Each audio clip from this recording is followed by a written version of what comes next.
Olá, alunos do quarto ano! Agora nós vamos para a nossa aula de História, unidade 4. Brasil, um país de muitos caminhos. Abram a apostila de vocês na página 20. São muitos os personagens dessa história. Pessoas comuns que viveram no passado e contribuíram para a formação da atual população brasileira. Leia essa imagem em uma reprodução da obra O Violeiro, do artista Almeida Júnior, criada em 1899. Aqui o que vocês farão? Irão observar essa imagem, tá? Vocês irão observar a construção, como ela está. Aqui nós temos um personagem tocando e a outra personagem cantando, tá? Escrevam a atividade oral e respondam essas 3 questões. Virem a folha, página 21. Leia as imagens e identifique a construção que utiliza matéria-prima semelhante à mostrada na obra de Almeida Júnior. Então, vocês irão observar essas 2 imagens e vão assinalar aquela que mais se parece com a obra de Almeida Júnior. Você sabia? Muitas casas do interior paulista, mineiro e nordestino são feitas de barro. Elas são conhecidas como casas de taipa ou de pau a pique e feitas aproveitando-se da grande quantidade de barro que existe na região. Esse tipo de construção ameniza o calor que vem de fora, deixando o ambiente mais fresco. No início desse capítulo, você pode observar a obra O Violeiro, criada por Almeida Júnior. Nela, o artista procurou retratar a cultura caipira, referente a um jeito próprio de viver típico de moradores do interior paulista. O início da criação de gado e a expansão do território. Conforme você estudou anteriormente, os portugueses se estabeleceram no território brasileiro e se dedicaram à extração do pau-brasil. Com o desenvolvimento de novas atividades comerciais, como o plantio de cana-de-açúcar, foram surgindo vilas onde diversas pessoas passaram a morar, incluindo os portugueses.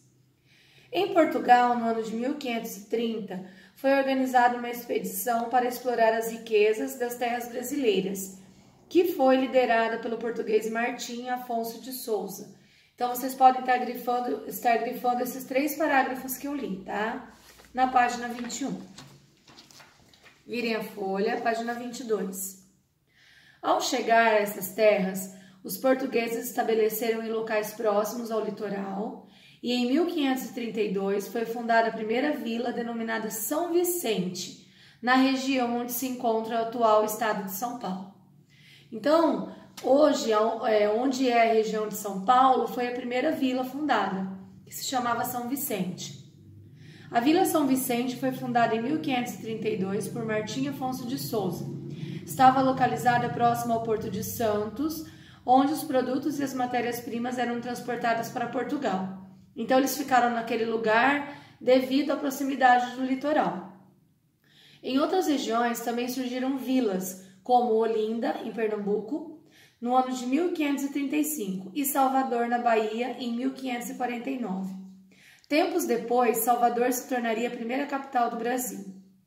Em diversos locais ocupados, mesmo distantes uns dos outros, plantava-se a cana-de-açúcar para a produção de açúcar, que era enviado para a Europa. Contudo, em outros locais, o solo não era adequado para o plantio da cana-de-açúcar e por isso foi desenvolvida a criação de gado bovino.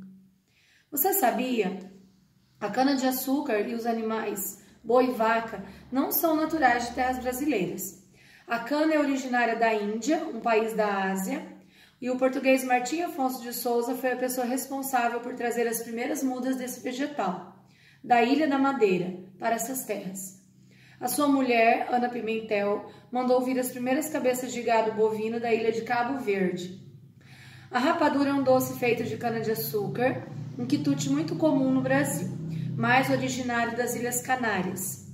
No Brasil, a rapadura ou raspadura, por ser resistente à umidade, era facilmente transportada até os portos, de onde seguia para a Europa.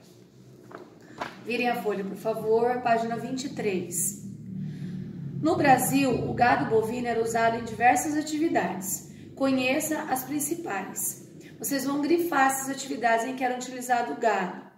Transporte de pessoas e mercadorias pelo território, movimentação dos engenhos de madeira que moíam a cana-de-açúcar para produzir o açúcar, obtenção de alimentos, né? Carne, leite, queijos, derivados, né?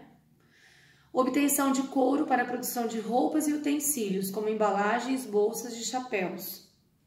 Interpretando. Número 1. Você estudou que o milho cultivado pelos indígenas era originário da América Central. A respeito de outros produtos que fazem parte do cotidiano no Brasil, responda as questões.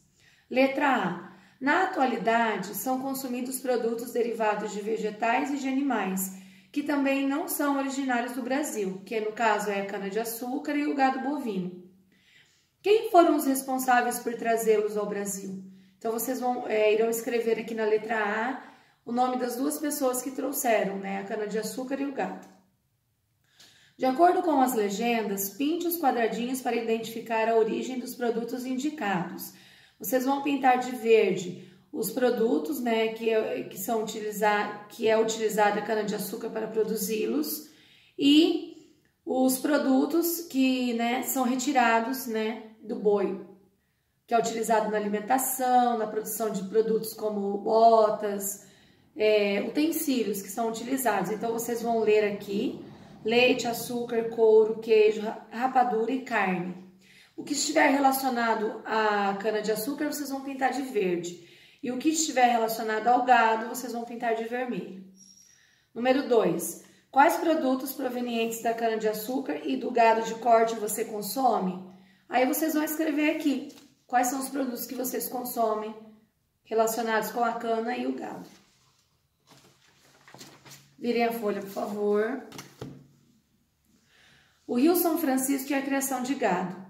Nos primeiros anos após a chegada dos portugueses, no mesmo espaço onde se plantava cana-de-açúcar, também se criava o gado. Com o crescimento do rebanho de bois e vacas, os criadores se deslocaram em direção ao interior do território. Então, vocês podem estar grifando aqui. Por que eles foram para o interior de alguns territórios? Saíram do litoral? Porque o número de cabeças de gado cresceu. Então, eles tiveram que se deslocar para outros lugares. Os criadores de gados conduziam os rebanhos margeando os rios em direção ao interior do Nordeste e Sul do Brasil. Então, aqui nós temos uma imagem mostrando um carro de boi, tá? Aí aqui nós temos, Fran Post foi um pintor holandês que no século XVII viveu no Nordeste do Brasil. A pintura reproduzida é de 1638 e retrata um carro de bois sendo conduzido por escravizados. Possivelmente o personagem atrás da carroça é o feitor. Então aqui vocês podem observar uma sombra aqui atrás, né? É desse personagem, que possivelmente é o feitor. E os trabalhadores parecem transportar cana-de-açúcar. Ao fundo é possível observar uma propriedade rural e o rio caudaloso que separa os ambientes. O que era o feitor? Pessoa que fiscaliza o serviço de outros trabalhadores.